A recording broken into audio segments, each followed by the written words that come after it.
Hello learners, कैसे हैं आप सभी। तो चलिए, ये है part 2 of chapter 1 nature and significance of management का। आज हम पार्ट 2 कर रहे हैं, जिसके अंदर हम पढ़ेंगे importance and levels of management. ठीक है, नेचर आई ट्राई कि मैं आज कवर कर दूं, बट अगर नहीं हो पाता है तो वो हम पार्ट 3 में पढ़ेंगे, ताकि मैं आपको आज वाले कंसेप्ट अच्छे से क्लियर कर सकूँ। ठीक, चलिए तो अब हम स्टार्ट करते हैं अपने फर्स्ट टॉपिक से। आज का फर्स्ट टॉपिक है हमारा इम्पोर्टेंस ऑफ मैनेजमेंट। क्या ज़रूरत है मैनेजमेंट की, मैनेजमेंट के बिना जो काम हो सकता है फिर भी हम मैनेज क्यों करते हैं, क्या उसकी इम्पोर्टेंस है, हम ये पढ़ेंगे इसमें। ठीक है, तो मैनेजमेंट एक ऐसी चीज़ है जो बिज़नेस में जान डालती है। क्यों डालती है? क्योंकि उसके बिना सारे रिसोर्सेज, जितने भी पीपल उसमें काम कर रहे हैं, ह्यूमन रिसोर्स जो फंक्शन है वो नहीं करेगा, कुछ भी काम नहीं करेगा, सब कुछ वेस्ट है। ये तो थी पहली चीज़ जो आप अपने एग्ज़ाम में लिख सकते हो extra. Anything minus management is nothing, या आप लिख लेना ज़रूर, anything minus management is nothing. इसको आप अपने नोट्स में ऐड कर सकते हो। ठीक, अब हमारा पहला पॉइंट आ गया है यहाँ, अचीविंग ग्रुप गोल्स। ये मैंने आपको पहले भी पढ़ाया था। अचीविंग ग्रुप गोल्स, क्या अचीव करने के लिए, फॉर एग्जांपल ROI का मैंने आपको एग्जांपल दिया था। 20% ROI, 20% ROI अगर अचीव करनी है किसी को, या कितनी भी ROI हम कहीं इन्वेस्ट करते हैं, तो हम उस पर क्या करते हैं, एक्सपेक्ट कि उस पर रिटर्न हो कुछ, है ना। तो वही रिटर्न की बात हो रही है कि इन्वेस्टमेंट करने के बाद जो भी हम उसमें एक्सपेक्ट कर रहे हैं वो एक हमारा गोल है, उसको अचीव करना। सेल्स, अगर हमने इस महीने 10,000 प्रोडक्ट्स प्रोड्यूस करे हैं, तो हमें अगले महीने वो 10 के 20,000 करने हैं, तो वो हमारा एक गोल है। तो मैनेज इस तरीके से करना है चीज़ों, क्योंकि वो जो गोल्स हैं वो हम अचीव कर सकें। ठीक, ये हो गया हमारा फर्स्ट पॉइंट। ये आप अच्छे से एक्सप्लेन करके बुक से लर्न कीजिएगा। अब है हमारा सेकंड पॉइंट, जो कि है इंक्रीजिंग एफिशिएंसी। इंक्रीजिंग एफिशिएंसी में क्या आ जाता है कि हमें इस तरीके से अपने गोल्स को अचीव करना है कि जो हमारी कॉस्ट्स हैं वो कम से कम हो, और जो हमारा टास्क है वो जल्द से जल्द कंप्लीट हो। मतलब कि हमें अंधों की तरह होते होते काम नहीं करना है, हमें इस तरह काम करना है कि हमारे इनपुट्स कम कॉस्ट में भी यूटिलाइज हो जाएं और मैक्सिमम कैपेसिटी तक यूटिलाइज हो, और हमें हमारे टारगेट्स अचीव करने में बहुत जल्दी से जल्दी हेल्प करें। ठीक, तो ये हो गया हमारा सेकेंड पॉइंट। अब आ जाते हैं हमारे थर्ड पॉइंट पे, dynamic organisation. This is a very important word. Dynamic का क्या मतलब होता है? डायनामिक का मतलब होता है कोई भी ऐसी चीज़ जो कि चेंज होती रहे, जो कि चेंज होती रहे। डायनामिक का मतलब होता है कोई भी सिचुएशन या चीज़ जो चेंज होती रहे। तो जो हमारा इन्वायरमेंट होता है ना वर्क फोर्स का, जैसे देखो मैं आपको एग्जांपल देती हूँ। अभी कुछ 2-3 महीने पहले तक लॉकडाउन नहीं था तो सब अच्छा चल रहा था। क्या किसी ने उम्मीद करी थी कि ये जो एकदम से कोरोना आ जाएगा, लॉकडाउन हो जाएगा, सबके बिजनेस बंद हो जाएंगे, सबको घर बैठना पड़ेगा? कोई किसी ने कुछ ऐसा नहीं एक्सपेक्ट करा था ना। तो ये चेंज हुआ है। तो जब तक एक जो ऑर्गेनाइजेशन है वो चेंज के लिए रेडी नहीं रहेगी, तब तक वो कभी सक्सेसफुल नहीं हो सकती, और तब तक कोई अपने गोल्स वो अचीव नहीं कर सकती। तो हमेशा डायनामिक ऑर्गेनाइजेशन के हिसाब से मैनेजमेंट के गोल्स को बनाना चाहिए, उसके हिसाब से प्लानिंग करनी चाहिए, ताकि कुछ भी फ्यूचर में उल्टा सीधा हो जाए या कुछ भी अनफोर्सीन एक्टिविटी होने लग जाए जो हमने एक्सपेक्ट कभी नहीं करी थी, तो भी हमारे मैनेजर्स और हमारे जितने भी लेवल्स आएंगे, हम पढ़ेंगे आगे, वो सब सिचुएशन को हैंडल कर ले। ठीक है, तो ये होता है हमारा थर्ड पॉइंट, डायनामिक ऑर्गेनाइजेशन। और ये बहुत अच्छा पॉइंट है, इसको आप बहुत अच्छे से चाहो तो एक्सप्लेन करके आ सकते हो, एग्जाम में ग्रेस पॉइंट्स मिलेंगे। अब आता है हमारा next, helps in achieving personal goals. अब यहाँ पे पर्सनल गोल्स क्या हो सकते हैं हमारे? जो भी कोई काम कर रहा है हमारी ऑर्गेनाइजेशन में, चाहे वो कोई भी हो, मैनेजर हो या मिडिल लेवल का कोई भी, ह्यूमन रिसोर्स मैनेजर हो गया, marketing, operational manager, regional manager, anything he may be, उसके अपने पर्सनल गोल्स भी तो होते हैं ना। उसके अंदर वो टीम स्पिरिट को जगाना, कॉपरेशन करना सारे एम्प्लॉयज़ के साथ में, वो मैनेज कराना, कमिटमेंट जो वो सक्सेस को देते हैं वो अचीव कराना, लीडरशिप, मोटिवेशन, ये सब अचीव कराना किसके अंदर आ जाता है? पर्सनल गोल्स की तरफ। एक इंसान के अंदर वो चीज़ इम्बाइब कराना, उसको जगाना, वो आ जाता है पर्सनल गोल्स के अंदर। ठीक है, ये 4th पॉइंट हो गया हमारा। अब हम आते हैं 5th पॉइंट पे, जो कि है डेवलपमेंट ऑफ सोसाइटी। अब हम ऑर्गेनाइजेशन की मैनेजमेंट से किस तरीके से डेवलपमेंट कर सकते हैं, ये पॉइंट है ना। हम इस तरीके से कर सकते हैं कि हम जो प्रोडक्ट्स क्रिएट कर रहे हैं, मान लीजिए कोई XYZ करके नाम से कोई ऑर्गेनाइजेशन है, तो हम वो जो प्रोडक्ट्स प्रोड्यूस कर रही है, वो प्रोडक्ट्स और सर्विसेज अपने बहुत अच्छी क्वालिटी के बना सकती है, जिससे किसका भला होगा, सोसाइटी का भला होगा। हाँ हाँ, वो प्रॉफिट कमा रही है, वो एक अलग बात है, लेकिन जो वो अपनी प्रोडक्ट्स को जिस तरीके से सेल कर रही है, जो उनकी क्वालिटी वो बना रही है, उससे तो सोसाइटी का ही भला होना है ना। At the end of the day development तो सोसाइटी का ही होना है। तो वो उस गुड क्वालिटी प्रोडक्ट को अपने प्राइजेस रीजनेबल प्राइजेस पे रखे, जिससे हर तरीके का आदमी उसको परचेज कर सके। तो ये आएगा हमारा help in development of society में। एम्प्लॉयमेंट अपॉर्चुनिटी हम क्रिएट कर सकते हैं, इससे मैक्सिमम लोगों को काम दे सकते हैं, एम्प्लॉयमेंट करा सकते हैं उसकी, वो आ जाएगा एक इसके अंदर। और एक आ जाएगा टेक्नोलॉजी को अडॉप्ट करना। ऐसे ही जैसे मैंने डायनामिक का आपको ऊपर बताया था, सिचुएशन के साथ साथ टेक्नोलॉजी भी कितनी जल्दी से भाग रही है, ये तो आपको भी पता ही होगा, सबको पता है ये।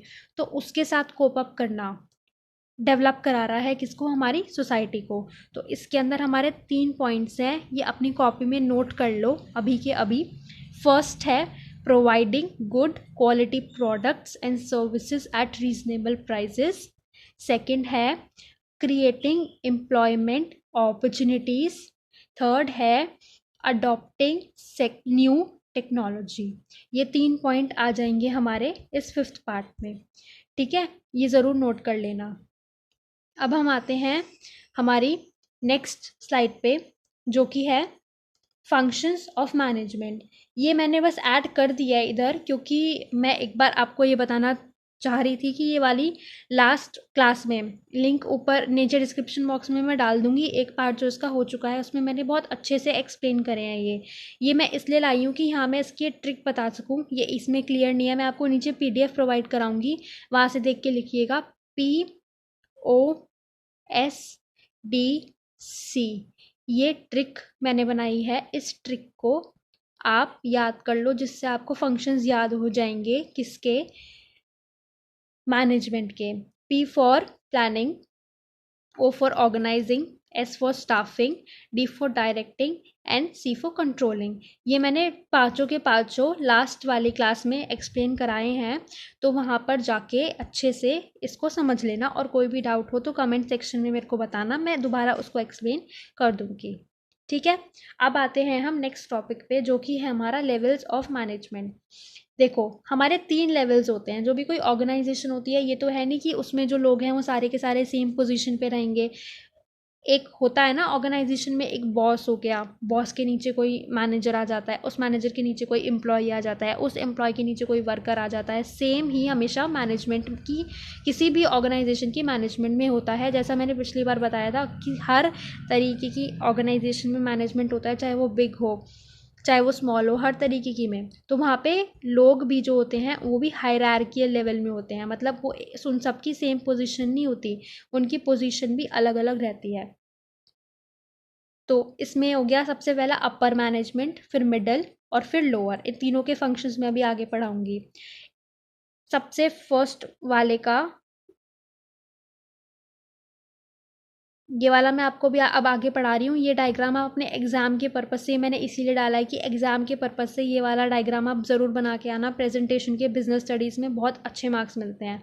ठीक है, ये आपकी इन्फॉर्मेशन के लिए है, इसको पढ़ लेना। इसमें ऐसा कुछ नहीं है जो मैं आगे पढ़ाने वाली हूँ, ये सब उसका क्रक्स है। अब आ जाओ यहाँ पे टॉप मैनेजमेंट के ऊपर। टॉप मैनेजमेंट, टॉप मैनेजमेंट के अंदर आता है, जैसे सबसे ऊपर के लेवल के जो मैनेजर्स और ऑफिसर्स होते हैं हमारे, वो आते हैं टॉप मैनेजर्स में। जैसे कि हो गया CEO, COO, chief marketing officer, financial officer, chairman, vice president, president, managing director. इन सब का क्या काम होता है, इन सब का बहुत इम्पॉर्टेंट काम होता है ये लोग जो होते हैं ना टॉप मैनेजमेंट के अंदर, जो हमारे वर्कर्स या मैनेजर्स आते हैं, इनका काम होता है ये पूरी ऑर्गेनाइजेशन के मैनेजमेंट के ऑब्जेक्टिव्स को क्रिएट करते हैं। ठीक है, ये फॉर्मुलेट करते हैं कि क्या स्ट्रैटेजीज होंगी, क्या गोल्स हैं जो हमारी ऑर्गेनाइजेशन को अचीव करने हैं, और पूरी की पूरी ऑर्गेनाइजेशन की रिस्पॉन्सिबिलिटी इन्हीं के सर पे रहती है। ठीक है, जैसे कि यहाँ पे देखो आप फंक्शंस आ गए हैं टॉप मैनेजमेंट के, to formulate overall organization goals and strategies for their achievement। Goals और स्ट्रैटेजीज को खुद बनाना, फॉर्मुलेट करना कि क्या क्या हमें अचीव करना है, कैसे अचीव करना है, वो आ जाता है किसमें, टॉप मैनेजमेंट में। ठीक, सेकंड आ जाता है टू कोऑर्डिनेट करना, मतलब कि हर डिपार्टमेंट के साथ इनको कोऑर्डिनेट करना पड़ता है, मतलब उनकी बातें समझनी भी पड़ती है, उन्हें समझाना भी पड़ता है कि किस तरीके से वो अपना बेस्ट दे सकें और ये अपना बेस्ट उनको डिलीवर कर सकें। क्या क्या काम इन्हें ये चाहते हैं कि कराना, वो इन्हें अपनी तरफ से इस तरीके से बताना है कि सामने वाले को वो अच्छे से समझ आ सके और उसका रिजल्ट वो अच्छे से निकाल सके। तो इन्हें कोऑर्डिनेट अच्छे से करना होता है, active with every department, with different department according to the objectives, overall objectives of the organisation. ठीक, नेक्स्ट आ गया to analyse the business environment and its implication for the survival of the firm. इसमें आ जाता है हमारा जो जो चेंजेस हो रहे हैं बिजनेस एनवायरनमेंट में, क्या तुम्हारे कॉम्पिटिटर्स कर रहे हैं, क्या ऐसी चीज़ है जो कॉम्पिटिटर कर रहा है और वो हम नहीं कर रहे हैं, क्या ऐसी चीज़ है जिससे हमारी मार्केट जो है वो गिर रही है, क्या ऐसी चीज़ है जिससे हमारे एम्प्लॉयज़ की परफॉर्मेंस पे हार्म हो रहा है, वो सब चीज़ आ जाती हैं इसमें। और ये जो मैं आप लोगों को समझा रही हूँ ना, इसको इतने ध्यान से सुनना, इसके अंदर ही मैं बहुत सारे पॉइंट्स ऐसे बोल रही हूँ जो आप अपनी एक्सप्लेनेशन में एज एन एग्जाम्पल लिख सकते हो। और सच बता रही हूँ, एक्सप्लेनेशन के मेन पॉइंट्स के और प्रेजेंटेशन के बीएसटी में भर भर के ऐसे मार्क्स मिलते हैं ना, अगर अच्छे से प्रेजेंट कराओ बस और उन्हें कुछ एग्जाम्पल्स ऐसे दे आओ तो भर भर के नंबर आपको मिल जाएंगे। ठीक है, तो ये यहाँ पे यही है कि कॉम्पिटिटर्स तुम्हारे क्या ऐसा कर रहे हैं जो तुम नहीं कर पा रहे हो, मार्केट तुम्हारी कैसे लो जा रही है, वर्कर्स की तुम्हारी परफॉर्मेंस कैसे कम हो रही है, उस सबको हर तरीके से एनालाइज करना और उसके इम्प्लीकेशन, उसका क्या इम्पैक्ट तुम्हारी ऑर्गेनाइजेशन पे पड़ रहा है, कि उसके सर्वाइव करने की भी नौबत आ रही है या नहीं आ रही, जो भी है वो सबको समझना और वो सबको अच्छे से एनालाइज करना, उस पर ध्यान रखना, ये काम टॉप का ही होता है।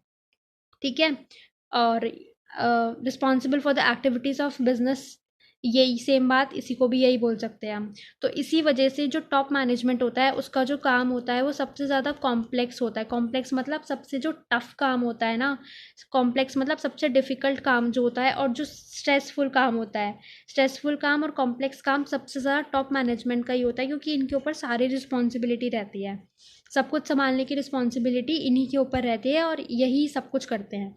ठीक है, अब क्या करा था इन्होंने, हमारे टॉप मैनेजमेंट ने अपना काम कंप्लीट कर दिया है, गोल सेट कर दिए हैं, बता दिया है सारे लेवल्स को कि तुम्हें ये काम करना है, वेलफेयर सर्वाइवल हम बाद में देख लेंगे, अभी तुमने जो काम हमने दिया है उस सबको अचीव करके लाओ। ठीक है, ये उन्होंने किसे बता दिया है, मिडिल मैनेजमेंट को, मिडल मैनेजमेंट को बता दिया है। अब मिडल मैनेजमेंट में कौन कौन से लोग आ जाते हैं, operation manager, plant superintendent, regional, divisional, financial, marketing, production, human resource manager, ये सारे मैनेजर्स आ गए हैं इसमें। ठीक है, तो अब क्या काम है इनका, मिडल मैनेजमेंट का, मिडिल मैनेजमेंट के अंदर जो ये सारे लोग हैं ये अलग अलग डिपार्टमेंट के लोग हैं, मतलब ह्यूमन रिसोर्स में आ गए हैं हमारा ह्यूमन रिसोर्स मैनेजर, ऑपरेशन मतलब जहाँ फंक्शंस मैनेज होंगे वहाँ ऑपरेशन मैनेजर आ गया, ये अलग अलग डिपार्टमेंट के लोग हैं जो आते हैं मिडल में। तो इन सब का काम अपने डिपार्टमेंट के अकॉर्डिंग ही चलता है। तो इनका क्या फिर फंक्शन होता है, इनका फंक्शन होता है, main task of middle management is to carry out plans formulated by top level managers, मतलब कि जो जो टॉप लेवल मैनेजर्स ने गोल्स बनाए हैं, जो जो उन्होंने गोल सेट करे हैं कि हमें ये अचीव करना है, मान लो हमें 20% आर ओ आई इंक्रीज मतलब चाहिए, या फिर हमें सेल्स हमारी हमें इंक्रीज़ करनी है, तो ये गोल्स जो अचीव करने हैं, अब वो सब कौन कौन उस पर ध्यान देगा, कौन फॉर्मुलेट करेगा प्लान्स, वो है मिडल मैनेजमेंट। ठीक है, वो करेंगे मिडल मैनेजमेंट। तो इसके लिए वो क्या करते हैं, इसके लिए वो बनाते हैं पॉलिसीज़। अच्छा, अगर जो जो मैं पॉइंट्स बीच में बोल रही हूँ और किसी को वो चाहिए तो वीडियो को पॉज करके वो नोट कर लेना, ठीक है। और अगर कुछ भी मिस हो जाता है तो बैक करके देख लेना, मिल जाएगा, कोई ऐसी दिक्कत नहीं है। फिर भी हो तो मेरे को बताना, मैं दोबारा से उसकी पीडीएफ फॉर्म में आपको दूंगी या उस पर एक अलग वीडियो डाल दूंगी, ठीक है। चलो, पॉलिसीज़ फ्रेम करती है ये जो मिडल मैनेजमेंट होती है, वो जो पॉलिसीज़ जो फ्रेम करी हुई होती है सॉरी टॉप मैनेजमेंट ने, वो उन उन पॉलिसीज़ के ऊपर काम करती है, उनको समझती है कि अच्छा ये टॉप मैनेजमेंट ने हमें दे दिया है, अब हमें इसको कैसे फॉर्मुलेट करना है, अब हमें इस पर कैसे काम करना है, कैसे अब हम इसको एक्शन में लाएं। वो काम किसका होता है, वो मिडल मैनेजमेंट का फर्स्ट फंक्शन होता है, मेन फंक्शन। फिर क्या होता है कि हर डिपार्टमेंट के जो लोग हैं, every department should work at its best, ये इंश्योर करना काम होता है मिडल मैनेजमेंट का। नेसेसरी पर्सनल, अब देखो इस वर्ड का मतलब है यहाँ पे ह्यूमन रिसोर्स, ठीक है। जो भी ह्यूमन रिसोर्स है उसका बेस्ट यूज़ कराना है नेसेसरी पर्सनल यहाँ पर। वो काम भी किसका होता है, मिडल मैनेजमेंट का होता है। असाइन करना ड्यूटीज़ और रिस्पॉन्सिबिलिटीज़ उनको, किसको, जो अभी सबसे लोअर लेवल वाले लोग आएंगे उनको ये काम भी मिडल का होता है। प्रोडक्टिविटी को हायर कराना और अचीव करना गोल्स को, ये काम भी किसका होता है, मिडल मैनेजमेंट का होता है। स्मूथ फंक्शनिंग तो हो ही जाएगी अगर गोल्स अचीव होंगे और काम सही से हो रहा होगा, तो ये भी उसका ही होता है। एट द सेम टाइम, ये इसके नीचे आ रहा है, मैं पीडीएफ दूंगी, वहाँ से आप लोग नोट करना। At the same time they are responsible for the duties of the first line managers. First line managers हम बोलते हैं, ये रे फर्स्ट लाइन मैनेजर्स हम बोलते हैं, जो सबसे लोअर लेवल मैनेजर्स आएंगे ना, अभी नेक्स्ट लाइन में बताऊंगी मैं, वो होते हैं हमारे फर्स्ट लाइन मैनेजर्स। तो देखो, जो टॉप वाले थे उन्हें किसे गाइड करना है, मिडल वालों को। मिडल वाले हैं उन्हें किसे गाइड करना है, लोअर वालों को। लोअर वाले किसकी सुनेंगे, मिडल वाले की। मिडल वाले किसकी सुनेंगे, टॉप वाले की। ठीक, आ गए समझ। चलो आगे चलते हैं अब हम।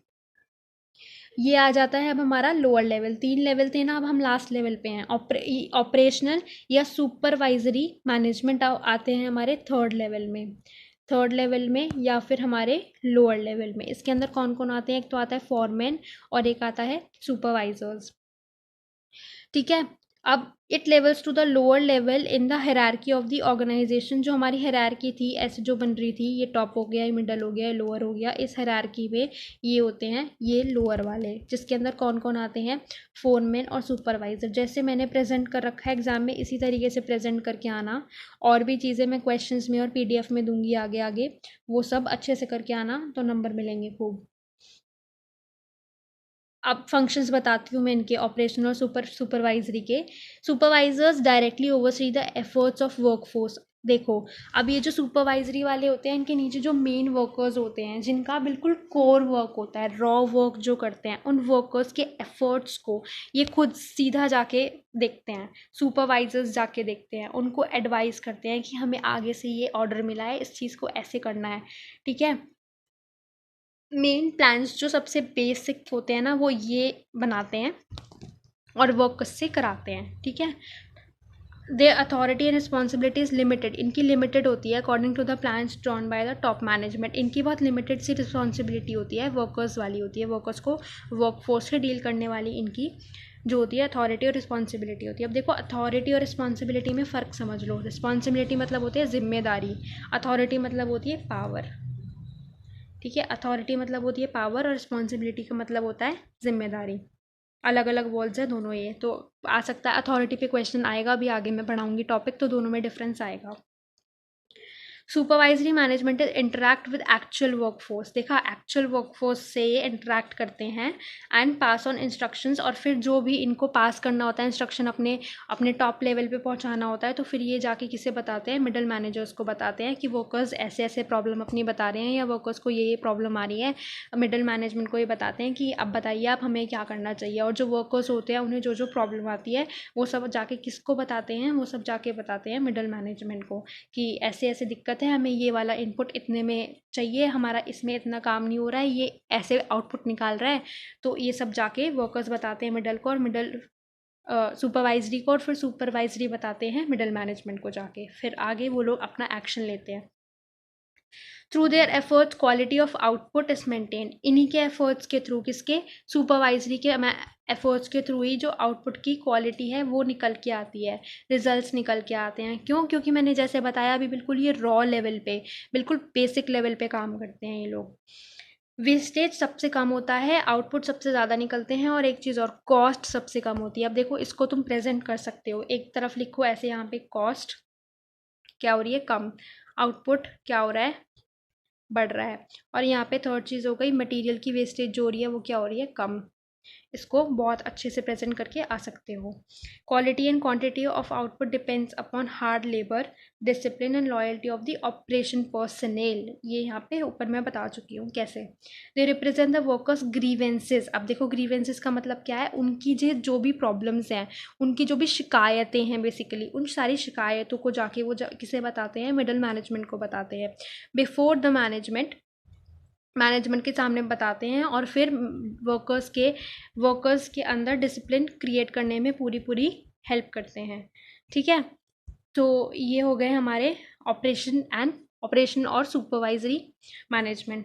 तो इतना था आज का हमारा टॉपिक पूरा। अब आप लोगों को कोई भी डाउट हो तो मेरे को बताइएगा। ये जो जितने डायग्राम मैं दे रही हूँ इन सबको अच्छे से अपने कॉपी में नोट कर लेना। ये ट्रिक हो गई एक, आगे भी कोशिश करूँगी लाने की। अच्छे से रिवाइज करते हुए चलना। Thank you. थर्ड पार्ट जल्दी आएगा। Thank you. करते रहो। चलो बाय।